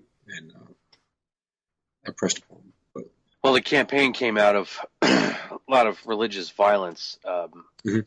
30 Christian protesters were shot and killed, right, or run down by armored personnel carriers, which is pretty horrific. And a journalist started this campaign to just black out or cover up with a sticker your religious affiliation because it has no bearing on anything as a citizen of the state of Egypt. Right. And the cops have had a very raw deal in Egypt for a long time. I mean, their churches get burned and people get attacked. And we all remember that. There was an article that I was reading the other day that was talking about with all the allegations that are being made about supposedly Christians burning the Quran. And remember, if you recall, there was the girl that was jailed because someone said that she tore some pages of the Quran or something like that, or made some statements. And so the Christian neighborhoods, people are afraid to go. They fled them, and they're afraid to go back to them because of the sectarian violence. Yeah, I mean, you guys remember when the initial Egypt Spring. That's not the right term, but But it was all first happening there in Cairo. The Coptics were protecting the Muslims while they prayed, and vice versa. Mhm. And that all went away after the Muslim Brotherhood took over to a large degree. I mean, not all Muslims agree with the Muslim Brotherhood, Right. but the ability to stick up for your fellow citizen that might not have your same religious affiliation went out the window when they took over. We enjoy here, technically, the fact that your religion shouldn't matter and how you're treated. Well, I mean, theoretically, it is. That's what I'm saying. I mean, that's what they're trying to get at by covering up your religious affiliation. Right. And good on them. Yes. Okay. Well, here's where we get into the fun stuff, guys. Yeah, this is All right, wake up, Adam. I mean, this is really actually fun things, and then we're done. As a quick thing, I would like to throw in the one thing about what happened in high school, just as like a quick thing. All right. Well, do you want to do that before we get to? No, let's do that before we get into this stuff, because this stuff's more before the lizards. Yes. Okay. So today, was it you that put out about the podcast was going to be in like 2 hours, and does anybody have any questions or anything they want to talk about? And somebody that a good friend of mine from high school who listens and follows the blog put up a link to a blog about a transgender student at my high school alma mater who is being discriminated against. His name is Isaac. And he was running for prom king, and the principal, who was not the principal when I was there, but he not only said, no, you can't do that. I guess that Isaac had been recognized in name, that his transition had been recognized. So he was called Isaac by all his teachers on his transcripts and everything in his permanent file, which is incredibly progressive. Right. Well, the principal apparently had gone back and apparently was so uncomfortable with the fact that Isaac was running for prom king that he went back and changed everything back to Isaac's name from when he was considered female. Yeah, see, that's just insulting. Dick move. Yeah. Now, I mean, this high school, it's in South Central PA. Which is to say, practically Kentucky. Right. Well, everything between Philadelphia and Pittsburgh is Pennsylvania, and I don't usually leave Pittsburgh out of that. But growing up in this area, I mean, this is 15 years now since I've graduated from this high school. And I know when I was going there, I know how things were. Being bisexual and going to that school and being absolutely terrified if someone found out. I mean, for this young man to have the strength to come out and declare who he is, and I mean it's something I didn't have at the time. I mean, and the world's changed in 15 years, but that doesn't. What I went through doesn't go. It doesn't compare nearly to what Isaac must be going through. So I guess what I really want to say about this is that this is one of the things. I mean, there's this the principal there has said that basically he's uncomfortable with this whole idea that Isaac is who he is. Isaac is comfortable with who he is. And so are the other students. That's right. They're comfortable with who Isaac is. No one knows who Isaac is better than Isaac. Right. And for this principal to try to refute that is beyond the pale. It's 2013. It's not uncommon for that section in Pennsylvania. Right. I mean, it's not that far from Dover, where the last great creationist battle occurred. That is true. Yeah, that's true. It's right up the road.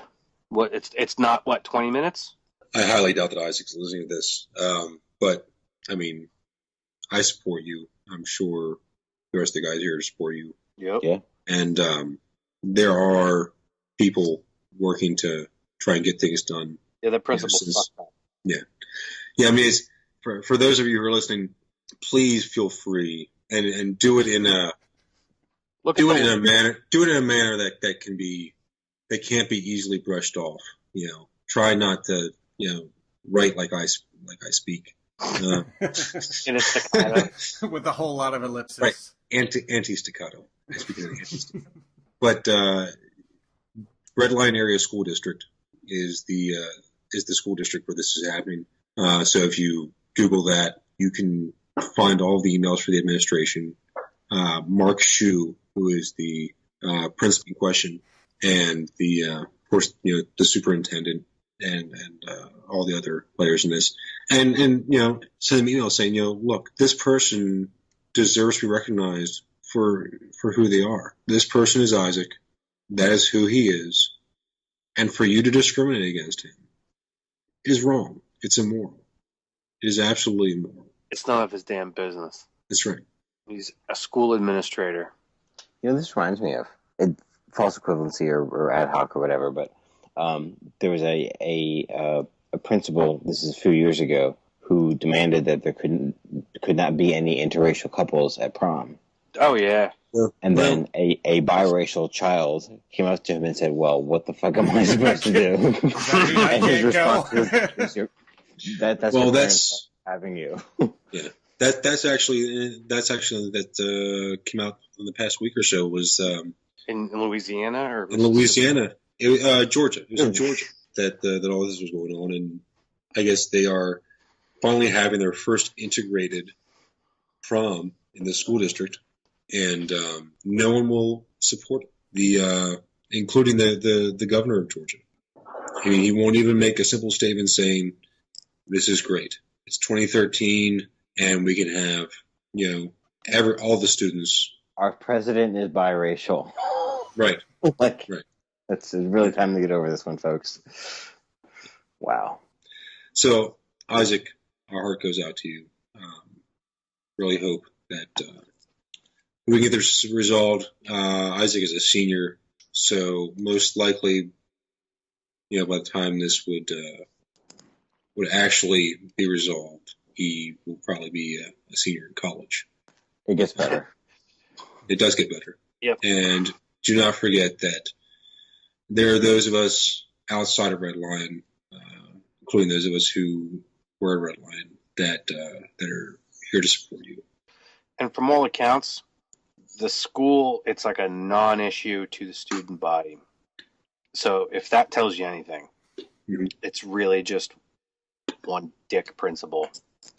Old and busted, or the new hotness. Right. Okay, one last quick thing before we get to questions. Weird little article on Boing Boing.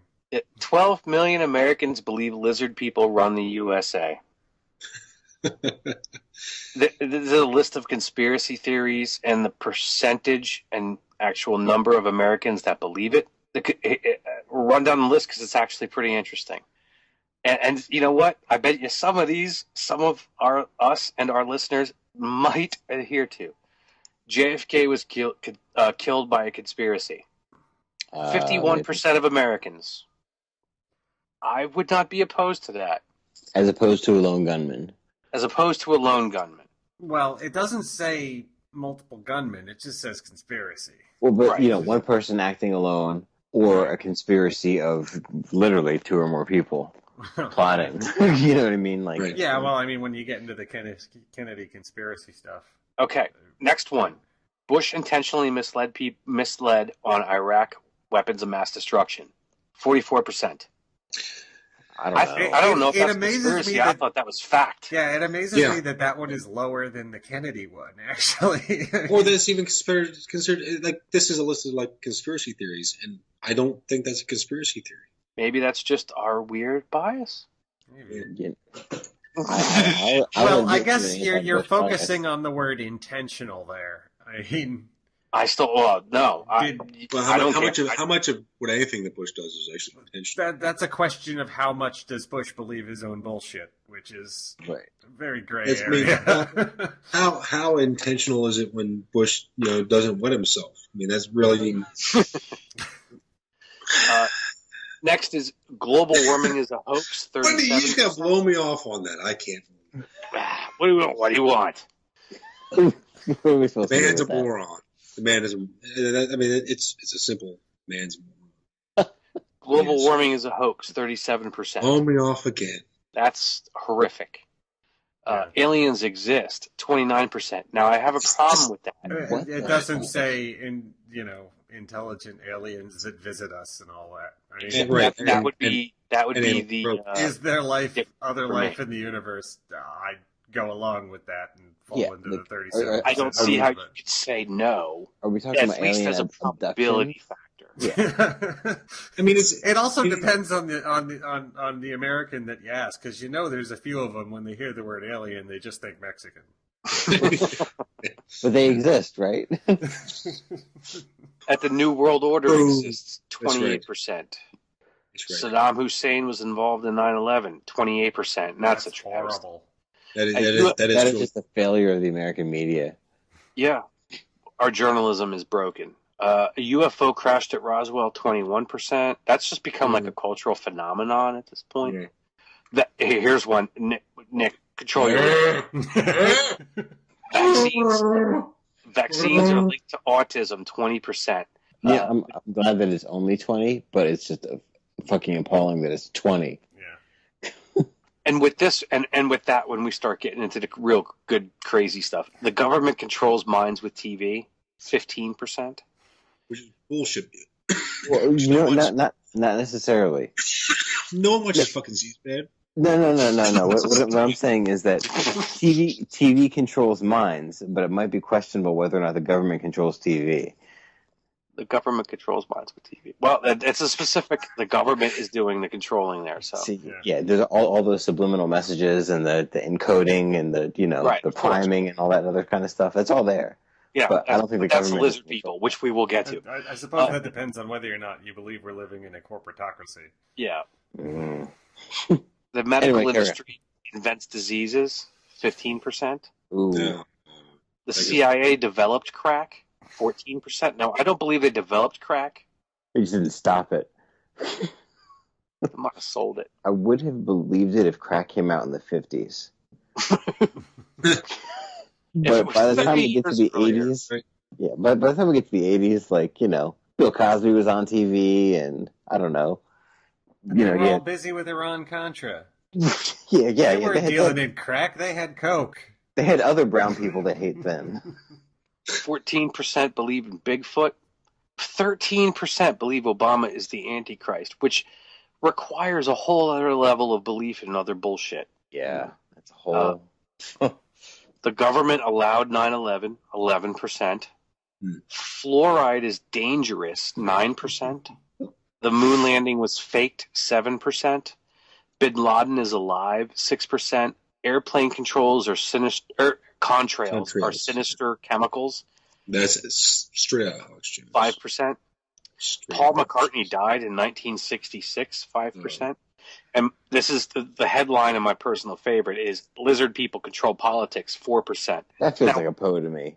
Now, You're the man on the street survey guy. You're like, oh yeah, that sounds great. See, notice that I just read the percents here. Now, if you go and look at the number of Americans that believe it, it becomes horrifying. The number of Americans that believe lizard people control politics is 12,556,562. You know what? I have a problem. Over 12.5 million now, people. I have to call bullshit on this the is a stats. poll, and it's basing that number on a random sampling and doing a math. Exactly. It's a poll, and they get 4% of their poll, and then they say, what's 4% of the country? Right. And then they get this number. I don't think that's... Right. And the actual survey numbers were 1,247 people. Okay. So... Yes. All right. Well, I was going to get to that, but okay. Because this is the crux of the whole thing. Do you believe that shape-shifting reptilian people control our world by taking on human form and gaining political power to manipulate our societies or not? Regardless of the number of the sample, 4% do. 88% do not. What the fuck is up with that 7% that are not sure? Well, I mean, what I like about this whole thing is that they use Hardline agnostics. The Head in sleeve the stack. sand. Through and They through. use the picture they use for the reptile people Yeah. is the sleeve stacks from the original. If you open up the Atlantic Wire link, it's even funnier. Oh, really? It's just the head of a lizard or a snake. Oh, nice. It's just a fucking monitor lizard Yeah. in a fucking suit and tie. See, V fucked everybody up. Yeah. The original V or the remake? Well, the original. The remake was shit. So, like Nick said before, Steve asked for some questions from the audience on the Facebook, and we actually got some questions. On Facebook. Yay. Yeah. More audience participation, please. So, Walter asked, do you think it's plausible for someone to flip their perspective from atheist or agnostic into Christian due to a traumatic event? The saying is that there are no atheists in a foxhole. Could any of you see yourself praying under any circumstances? And hypothetically speaking, if one of you did flip, how would the rest of you react?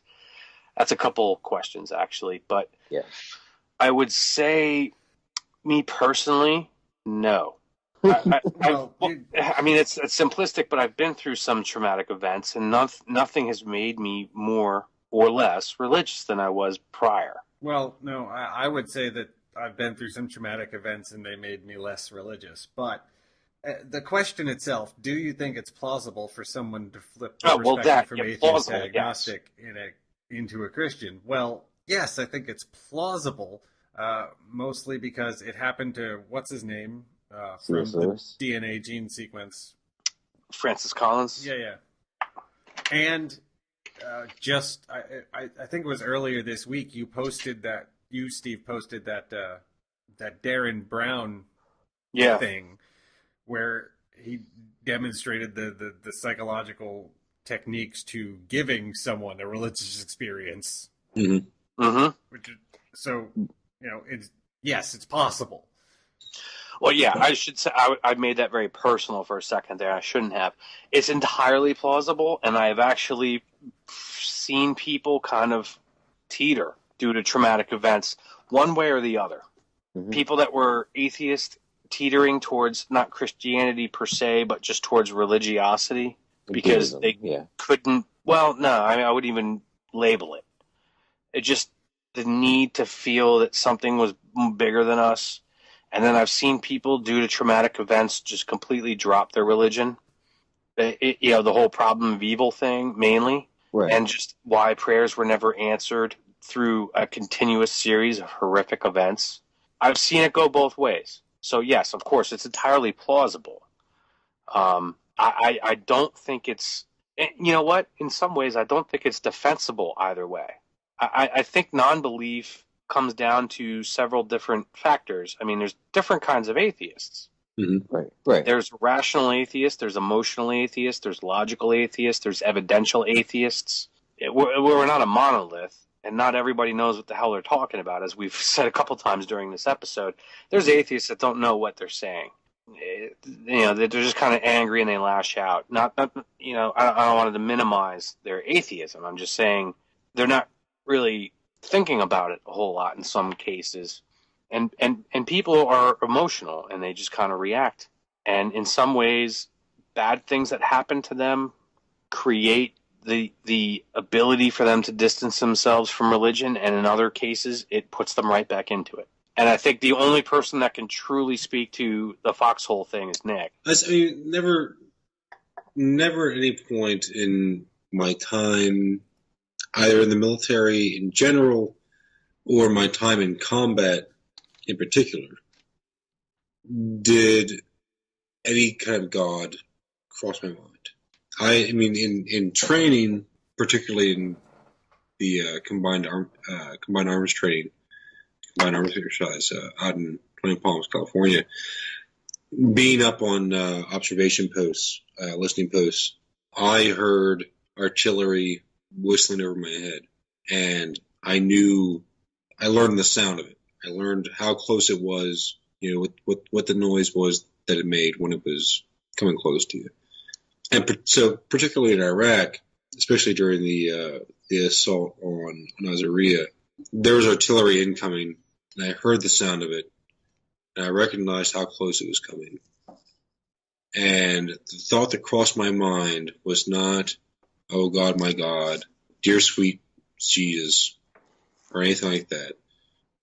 The thought that ran through my head was very specifically, oh shit, I guess this is it. That's the thought that hit in my head. Now, I had a 155 millimeter round land 20 meters from where I was. And it was a dud. If it had not been a dud, I wouldn't be here talking to you. You can easily process that experience as a miracle, or you can process that experience as or not. a probability. A shitty ordinance. It wasn't a miracle because I know the quality of the ordinance. Yeah, and it wasn't a miracle. It was, well, I'm just as lucky as the next fucking guy. Yeah, it's a probability. Right. And for those of you who are wondering, one of the other problems I have with that whole no atheists and foxholes is that having been in the Marine Corps, there are no foxholes. You have fighting positions. So it's and there's other atheists. right. But, well, a foxhole is a place where a fox hides. Right. That's how it's always explained to me. Oh, yeah, right. In the Marine Corps, no one hides. Right. You fight. Right.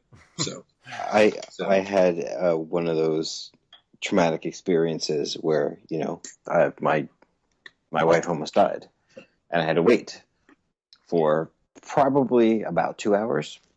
I'm not exactly sure what the length of time was. I believe it was about 2 hours cognitively. It felt like decades, obviously.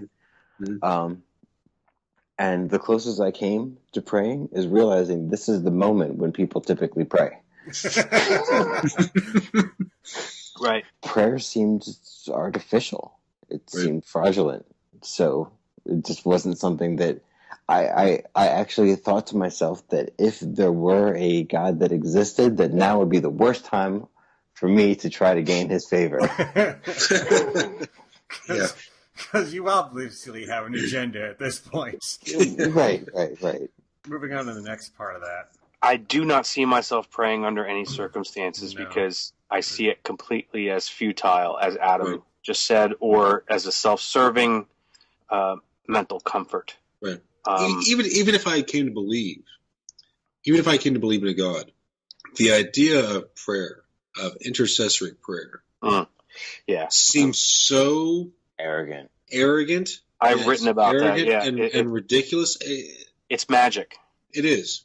It is. It's asking for a change in the world, which amounts to magic. Right.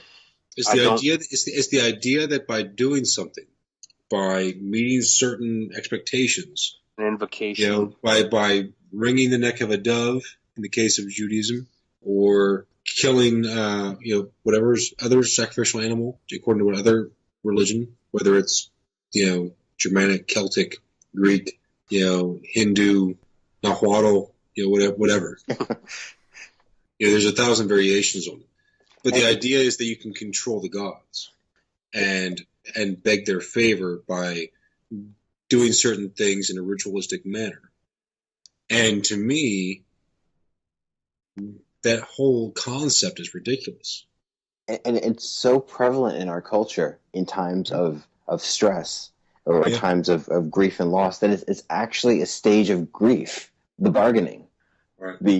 If you get me out of this, if my child makes it through this surgery, if only you give me this thing that I so desperately need, I swear that I will do X.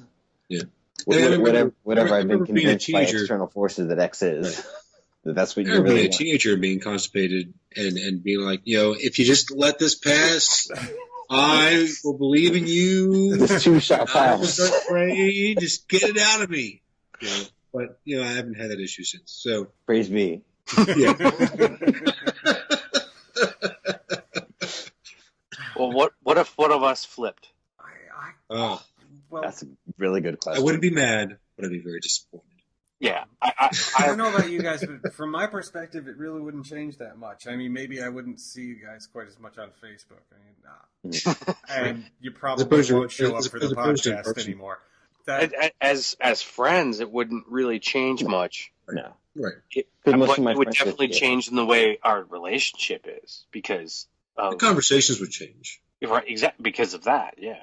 Well, I think that the most important aspect of it would be that because the four of us have such a highly developed, we have thought out our positions and can defend them to such a degree that if our positions were to change dramatically, that I would, because I respect the three of you, I would imagine that you would have a logical reason, yeah. like you would be able to defend that position. It wouldn't be better. it wouldn't be just because I have faith. Like Right. there would be a reason, We would have logical argument, right. and it crisis, would be crisis of unfaith. and it would be good. Like which means that at the very least it would be a very stimulating conversation. Yeah. Like I wouldn't lose respect for you. It would just be, well, if I'm going to argue with anybody, I want to argue with these guys about it. You know what I mean? There would be a certain level of shock. Oh yeah. Yes, there would. For Yes, me. there would. Yeah. I would be shocked if any one of you were to turn. Hey. And I know you'd probably have a certain level of shock if I were to turn. Yeah. Well, we'd all have our own stages of denial. But I would We'd be not like, well, maybe it's hesitate. just a phase. Maybe we'll grow out of it. Like, what the hell happened? Yeah, really. But I don't think it would have any particular effect on our relationships unless the person who became religious started pulling away from the group. Yeah, you know? no, it wouldn't be a I'd still shunning hang out. or anything like that. I'd still hang out. Right. I'd still talk to If you. one of us became a Jehovah's Witness and started shunning everybody, it would be a different. It'd be Right. It would have to be from the person that converted that would pull away. right. Yeah. Right. Well, right, because Or just get tedious and then we don't call you anymore. Something like that. But. Yeah. It would make the podcast really interesting, though. At least for maybe one or two episodes. Then after that, it would just be horrible. I think we pretty much answered that question. Yeah. Yeah. Yeah. And thank you very much for that question, because No, that's exactly what thank we're you. asking for. So the final question, I said I would ask this question, but I'm pretty positive as to where everybody would land. Spider-Man versus Batman. Batman. I apologize to my son because my son loves Spider-Man. He's split. He's somewhat split, but he prefers Spider-Man. Now, well, what are we asking? Who would win in a fight? Or who do you think is a better character? Or who's a better role model? Or specific. Because that matters. Because Batman would win in a fight, but I think Spider-Man's a better role model. I don't know about that. I mean, I'll give you that. Yes, I would agree. Better with that. role model, yes. He's more emotionally stable. Better character, Batman. When you say character, you mean it's just as far as like a plot device as a. It's just who wins. Yeah. So I assume a fight between the two. Right. In a fight, Batman, two. hands down. Batman has a contingency plan for everyone. No. Batman, hands down. I don't care what anybody says. You know what? Spider-Man will stop at some point. Batman will never stop. Yeah, that's true. Spider-Man eventually generally realizes, I'm not going to fucking win this fight. And he'll web sling his ass out of there. His broken, sorry ass. Yes. Yeah. Half a fucking mask. Well, and I think, assless spider chaps. A Spider-Man-Batman fight would go down pretty much the same way that the Spider-Man-Punisher fight did in the Punisher's origin. And, he might get him wrapped up and then he'd talk to them and realize they're both good guys and they'd go kick somebody else's ass together. And when the question was asked on the Facebook page, I said, I'll ask the question, but I know everybody's going to answer Batman. Batman's Batman. He's like Jesus. Yeah. Except he's self-made. Whoa! Oh wait, Jesus too. Yeah. No. Actually, there is a certain. I have faith in Batman because sometimes my answers to questions about could Batman beat whomever, and the answer really becomes because he's Batman. So yeah, like against Superman. Yeah. The Batman versus Superman. Sometimes I emphasize it by saying he's the goddamn Batman. Yeah. But ultimately, it comes down to faith. Although interesting, there was a study out at some point that said that fans of Superman tend to have a higher rate of inferiority complexes because Yeah. they can't match it, as opposed to like fans of Spider-Man who are more kind of realistic in their expectations. Yeah, okay. Because they look at Superman and they're just he can do everything and you're never going to match up to that. Period. Spider-Man is almost he's got flaws. He bumbles. He gets stuff wrong. Yeah. I read a great article on just how many times Batman has punched Superman in the face. And just how fucking cool it is, because everybody knows that they went toe-to-toe that it would only last a couple of seconds. But the fact that he still gets to tag him on a regular basis Except that Batman is about has us punching kryptonite. God. Yeah, Batman has kryptonite in storage. He has a contingency plan for the entire JLA. Well, everybody, thanks for listening. As always, please direct your questions, comments, suggestions, or discussion ideas to the email, lefthemispheres@gmail.com. As always, you can find us on Facebook, Google+, and Twitter at Left Hemispheres. If you listen to us on iTunes... Oh, yeah, Reddit. How does that work? I don't Reddit. Nick, you explain it. It's just under Left Hemispheres. We're in our podcast. Ah, okay. So find us on Reddit also. Yes, Under our podcast. Yeah. And if you listen to us on iTunes, please subscribe to the podcast, and you can rate the podcast on there too. That really helps us out. If you don't have iTunes, you don't like iTunes, whatever, you can find the Libsyn feed link in the show notes. And thanks for listening.